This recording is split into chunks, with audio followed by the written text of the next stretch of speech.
बस कुछ घंटे और प्रियंका गांधी वाड्रा की चुनावी राजनीति में एंट्री हो जाएगी। जी हां, बस कुछ घंटे का वक्त रह गया है जब प्रियंका गांधी नॉमिनेशन फाइल करने वाली हैं। केरल के वायनाड से वो कांग्रेस की कैंडिडेट हैं। लोकसभा उपचुनाव होना है वायनाड की सीट पर। राहुल गांधी यहां से सांसद चुने गए थे 2024 के अभी के लोकसभा चुनाव के दौरान। उन्होंने रायबरेली के लिए वायनाड की सीट छोड़ी, जिसके बाद अब उस सीट पर दोबारा चुनाव हो रहा है, यानी कि उपचुनाव हो रहा है और प्रियंका गांधी वहां से कांग्रेस की कैंडिडेट हैं और प्रियंका गांधी नॉमिनेशन फाइल करने वाली हैं। उस वक्त उनके साथ राहुल गांधी होंगे, कांग्रेस के कई सीनियर नेता मौजूद होंगे। बहुत ही खास दिन है ये। जाहिर सी बात है, प्रियंका गांधी वाड्रा जो कि राजनीति में सक्रिय तो काफी वक्त से हैं, लंबे अरसे से हैं, लेकिन चुनावी राजनीति में अब जाकर उनकी एंट्री हो रही है। और इस खास मौके पर चलिए जान लेते हैं कि प्रियंका गांधी वाड्रा का सियासी करियर अभी तक का कैसा कैसा रहा है और कब कब वो पल आए जब कांग्रेस के लोग ये कह रहे थे कि प्रियंका गांधी को आगे आना चाहिए, उन्हें कमान संभालनी चाहिए। प्रियंका गांधी में वो ताकत है, वो शक्ति है, वो करिश्मा है जो इंदिरा गांधी में हुआ करता था और अगर प्रियंका गांधी कांग्रेस की कमान संभाल ले तो कांग्रेस के वारे न्यारे हो जाएंगे। ऐसी चर्चा कई बार होती रही है। बहरहाल प्रियंका गांधी अब चुनावी राजनीति में आ रही है, तो चलिए जान लेते हैं। तो शुरुआत करते हैं उस वक्त से जब सोनिया गांधी की राजनीति में एंट्री होती है। दरअसल सोनिया गांधी पहले राजनीति में आना नहीं चाहती थी। जब राजीव गांधी की हत्या हुई, पूरा परिवार आहत था। सोनिया गांधी से जब ये कहा गया कि आप कांग्रेस की कमान संभालें, तब सोनिया गांधी ने यह कह दिया था कि उन्हें भारत की राजनीति में नहीं आना। वो नौकरी कर लेंगी, अपने परिवार को, अपने बच्चों को किसी तरह से पाल लेंगी, वो अपने परिवार के साथ खुश हैं, लेकिन वो राजनीति में नहीं आना चाहती। लेकिन चूंकि कांग्रेस की स्थिति बहुत बिगड़ती चली गई, कांग्रेस को गांधी परिवार की जरूरत थी एकजुट रहने के लिए, तो कांग्रेस के तमाम सीनियर लीडर सोनिया गांधी के पास पहुंचते हैं, उन्हें मनाते हैं। ये सिलसिला 2-3 साल तक चलता है। तब जाकर सोनिया गांधी मानती हैं कि ठीक है, वो कांग्रेस में शामिल होंगी, वो राजनीति में आएंगी। 1998 का वो मौका था जब सोनिया गांधी पार्टी की कमान संभालती हैं और उस वक्त भी ये चर्चा हो रही थी कि भले ही सोनिया गांधी न आए, लेकिन प्रियंका गांधी को आगे कर दिया जाए, प्रियंका गांधी को सक्रिय भूमिका निभाने दिया जाए पार्टी के अंदर, तो पार्टी की स्थिति मजबूत हो जाएगी।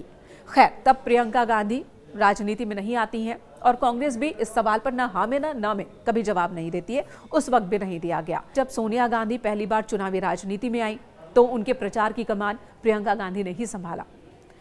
भाई ने जब 2004 में एंट्री की चुनावी राजनीति में, उस वक्त भी चर्चा हुई थी कि प्रियंका गांधी को राहुल गांधी से पहले राजनीति में आने दिया जाए। ये कहा जा रहा था कि प्रियंका गांधी की राजनीति को लेकर समझ कहीं ज्यादा है, वो कहीं ज्यादा परिपक्व नेता हैं और वो अगर पहले आती हैं पार्टी के अंदर तो पार्टी को इसका फायदा होगा। लेकिन ऐसा तब भी नहीं हुआ। राहुल गांधी सबसे पहले 2004 में आते हैं और प्रियंका गांधी को लेकर जो उनके समर्थकों का इंतजार था, वो इंतजार बना ही रह जाता है। प्रियंका नजर जरूर आती हैं, रायबरेली हो या अमेठी हो। जब जब राहुल या फिर सोनिया गांधी चुनाव मैदान में उतरे, प्रचार की कमान प्रियंका गांधी ने ही हर बार संभाली। यहां तक कि रायबरेली और अमेठी की जनता प्रियंका गांधी से कहीं ज्यादा खुद को कनेक्ट करती हैं सोनिया गांधी या राहुल गांधी के मुकाबले। 2024 में भी आपने देखा कि जब राहुल गांधी वायनाड और रायबरेली दोनों ही जगहों से चुनावी मैदान में थे, तो उस वक्त वायनाड की कमान अगर राहुल गांधी ने संभाल रखी थी तो प्रियंका के जिम्मे रायबरेली की कमान थी और रायबरेली साथ ही साथ अमेठी को भी साधने का काम प्रियंका गांधी ने ही किया। और यही वजह है कि अमेठी, जहां से कांग्रेस का पत्ता साफ हो गया था पिछले लोकसभा चुनाव के दौरान, उस जगह को, उस सीट को प्रियंका गांधी वापस कांग्रेस की झोली में ले आती हैं और वहां से कांग्रेस के प्रत्याशी की जीत हो जाती है। रायबरेली राहुल गांधी जीत लेते हैं। इसके अलावा भी प्रियंका गांधी को कई अहम जिम्मेदारियां पार्टी के अंदर दी गई। उन्हें महासचिव भी बनाया गया था 2019 के लोकसभा चुनाव से ठीक पहले। लेकिन लोकसभा चुनाव में जो हार मिली, तो उसकी वजह से कह सकते हैं कि एक सेटबैक लगा था। वरना प्रियंका के जो समर्थक है वो कह रहे हैं कि 2022 में जब यूपी में विधानसभा चुनाव हुआ, उस वक्त प्रियंका को और ज्यादा अहम जिम्मेदारी मिलती सक्रिय राजनीति में आने की। लेकिन 2019 के रिजल्ट की वजह से प्रियंका गांधी को थोड़ा और इंतजार करना पड़ा चुनावी राजनीति में आने के लिए। हाँ, 2022 के विधानसभा चुनाव के दौरान, फिर 2024 के लोकसभा चुनाव के दौरान प्रियंका गांधी को अहम भूमिकाएं मिलती रही। प्रियंका वहां खुद को साबित करती रही, चाहे वो कर्नाटक का विधानसभा चुनाव हो, हिमाचल का विधानसभा चुनाव हो, हर जगह प्रियंका की रणनीति का फायदा कांग्रेस को मिला है। एक और भूमिका जो प्रियंका गांधी अब तक निभाती रही है वो है बफर जोन का काम करती रही हैं। जी हां, आइस ब्रेकर के तौर पर सोनिया गांधी और राहुल गांधी कहते हैं, जो लोग जानते हैं गांधी फैमिली को करीब से, वो कहते हैं कि कांग्रेस के अंदर दो खेमे हैं। एक खेमा जो राहुल गांधी को अपना नेता मानता है और एक खेमा अब भी है जो सोनिया गांधी को अपना नेता मानता है। और कई बार इन दोनों ही खेमों के बीच ठन जाती है कई अलग अलग मुद्दों पर अलग अलग राज्यों में। और ऐसे वक्त में प्रियंका गांधी ही आइस ब्रेकर का काम करती हैं। चाहे राहुल गांधी को मनाना हो या सोनिया गांधी को मनाना हो, वहां पर प्रियंका गांधी की भूमिका अहम हो जाती है।